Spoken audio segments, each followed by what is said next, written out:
Take one. Okay, cool.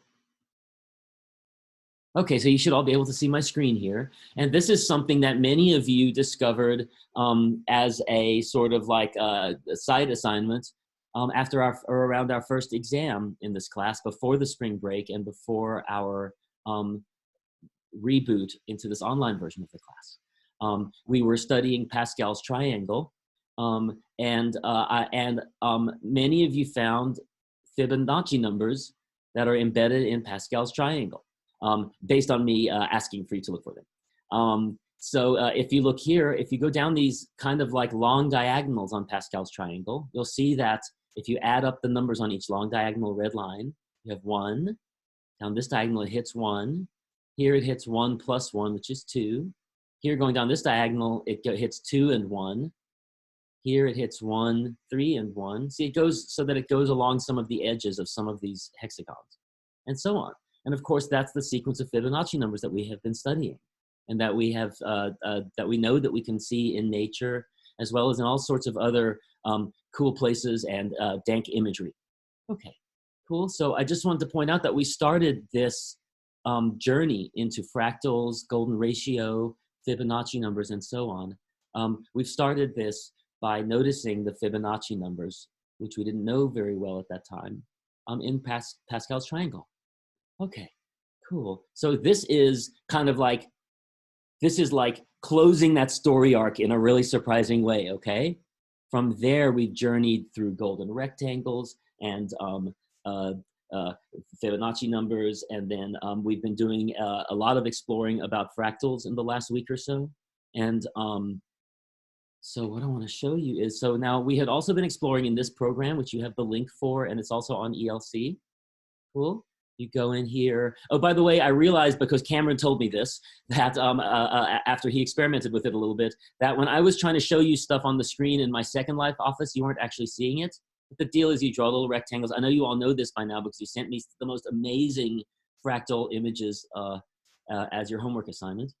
But in any event, now the one thing about this, I don't know how to control this program very well, but it doesn't have great, I'm sure that it has lots of features that allow you to do this, but just right off the bat on its default setting, it's got a fuzziness around these edges here, so that when you kind of zoom in like this far, it's kind of there's like a big blob over here among this copy of the Mandelbrot set.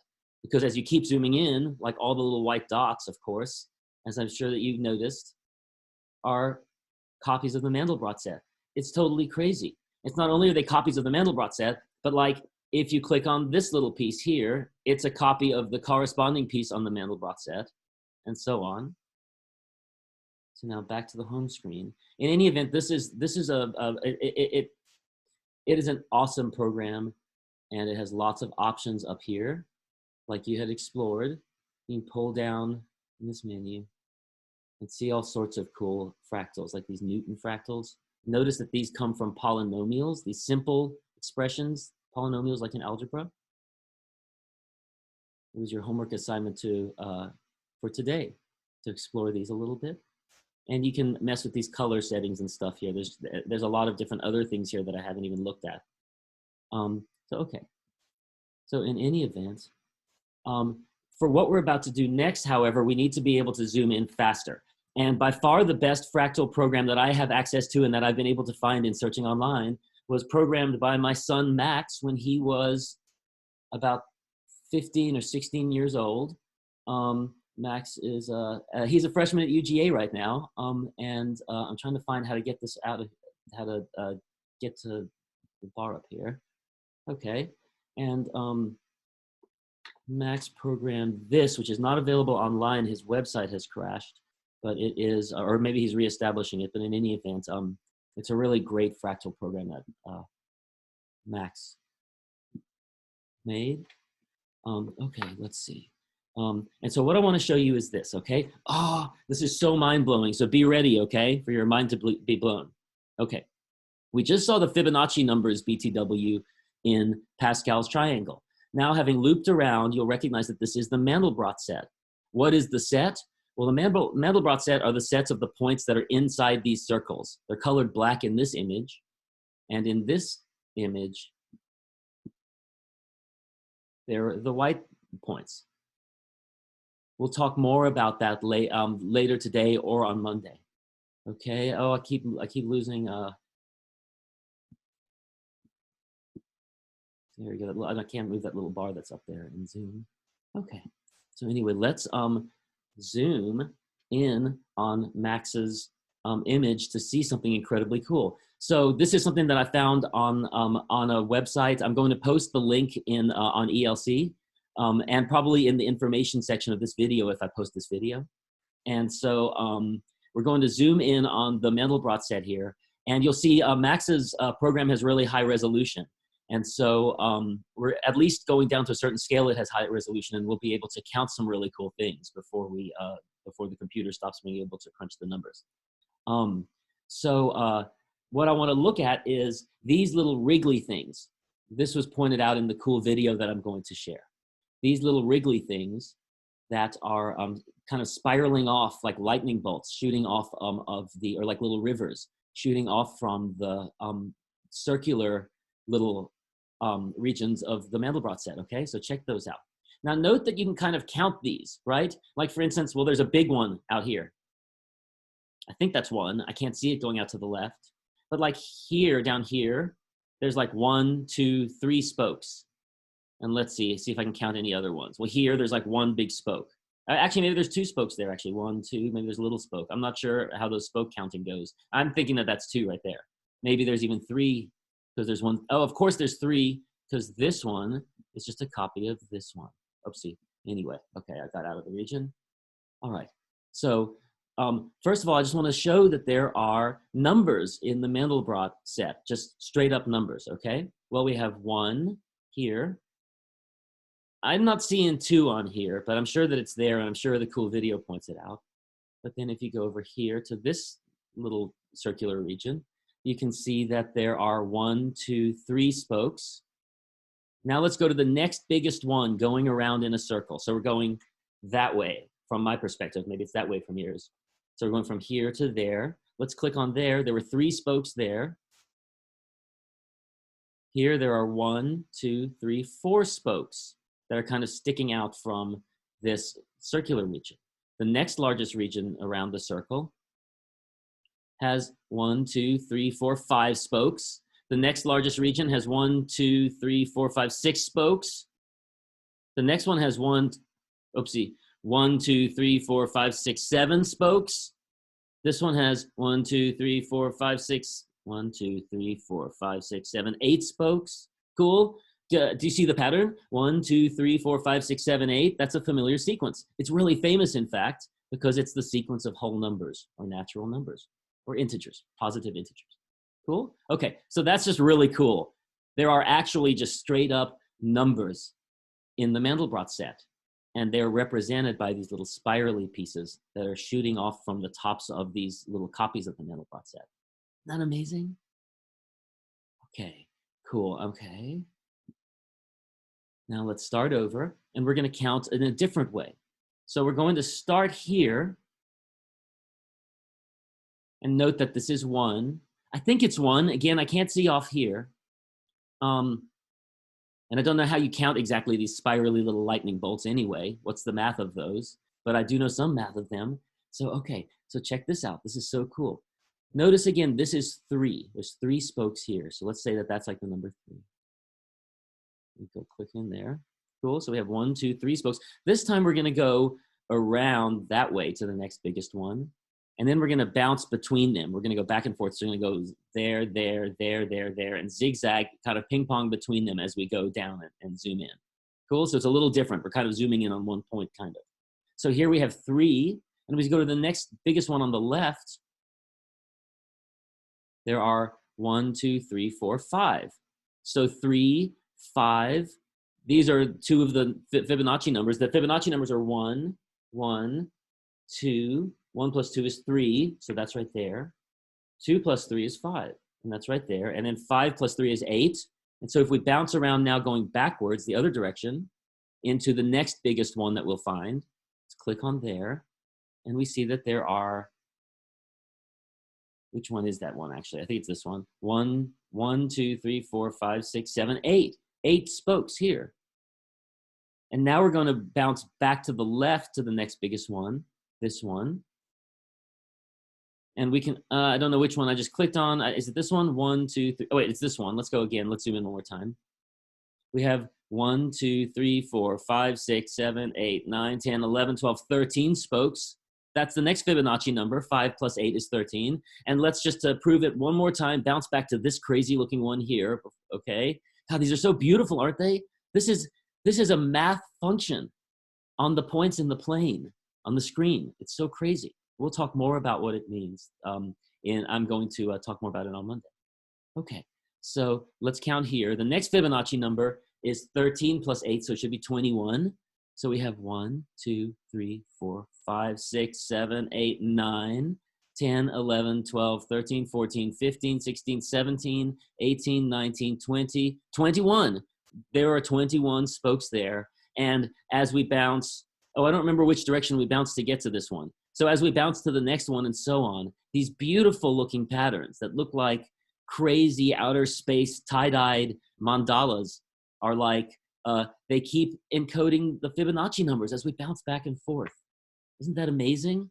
And so that is the really cool thing about numbers in the Mandelbrot set. Okay, I'm going to zoom out for a second. Actually, I'm not going to do that because I don't want to violate your privacy. But if you think that that's cool, please give a thumbs up because you'll see each other, I believe. Okay. Okay, so now, my background is interfering. Well, interfering is not the right word. My background is enhancing my board in a non-useful way. Hang on. Okay, it's cool. I don't need the background for this. Okay, so now other things about the, and I want to give a shout out and a thanks to my son, Max Schneider, who is an awesome programmer and mathematician and just person. And he also was a really awesome programmer when he was 16, and he made this really sick Fractal app. So in any event, thank you, Max. All right, now I want to go over to,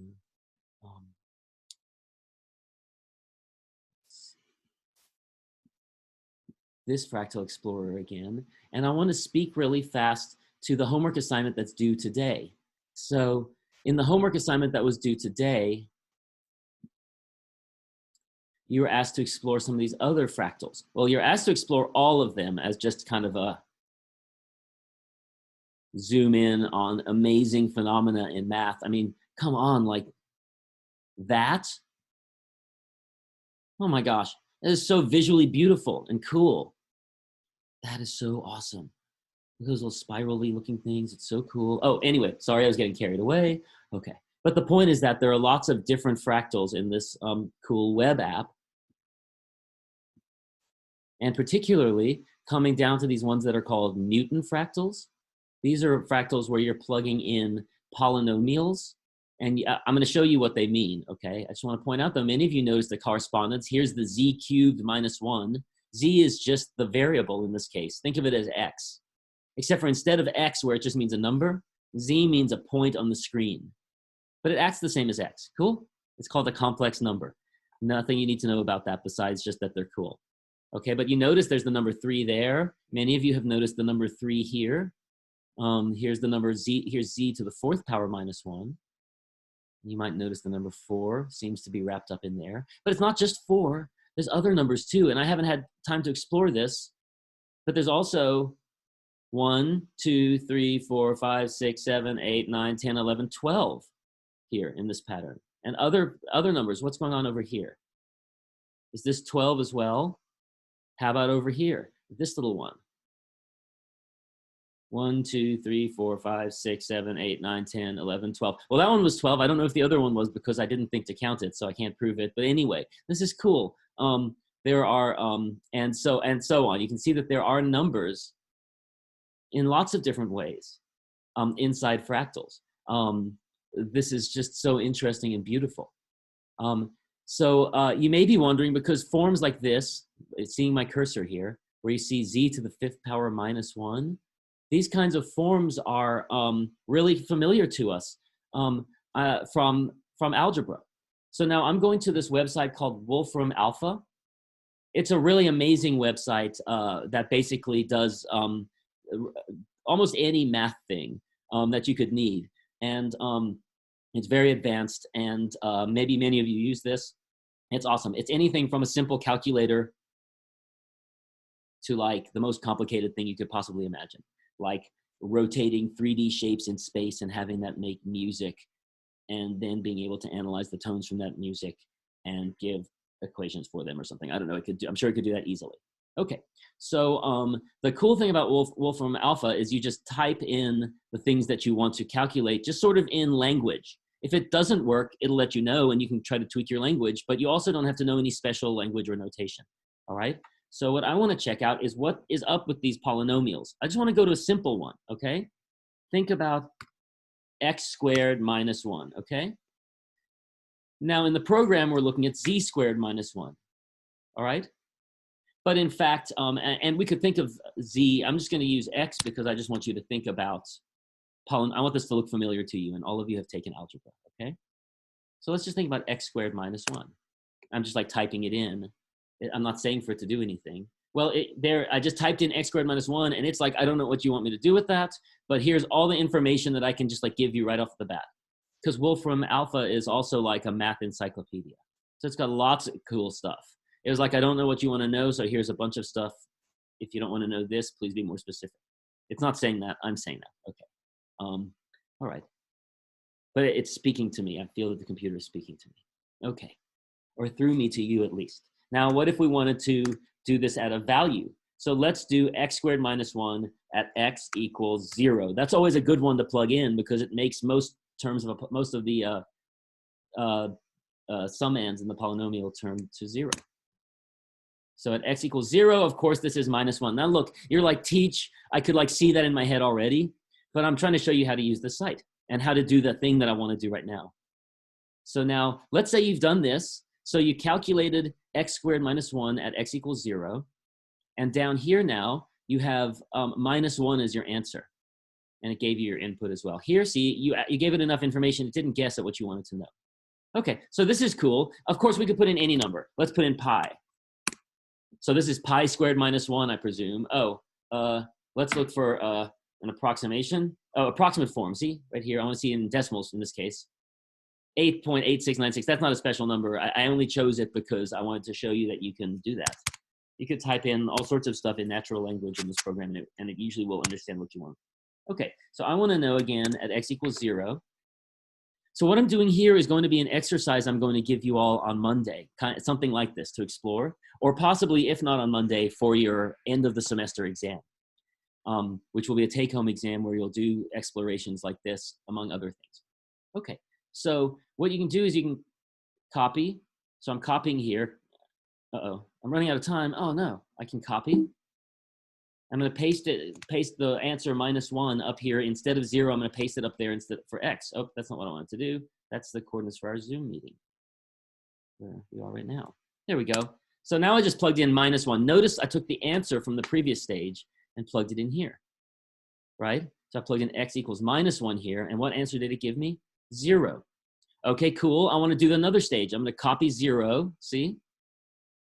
And I'm going to paste it up here instead of minus 1. Now let's plug in x equals 0, the output, as the input.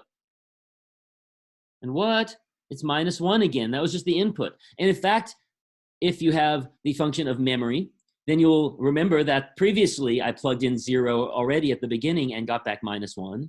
And then we plugged in minus 1 and got back 0. And now we plugged back in 0 again, we got minus 1 again. So you may notice that I could plug in minus 1 again now. And I'm going to get 0 again, of course. And I'm going to take 0, and I'm going to plug it in again. I mean, look, of course, it's just going to keep going back and forth and bouncing between these values.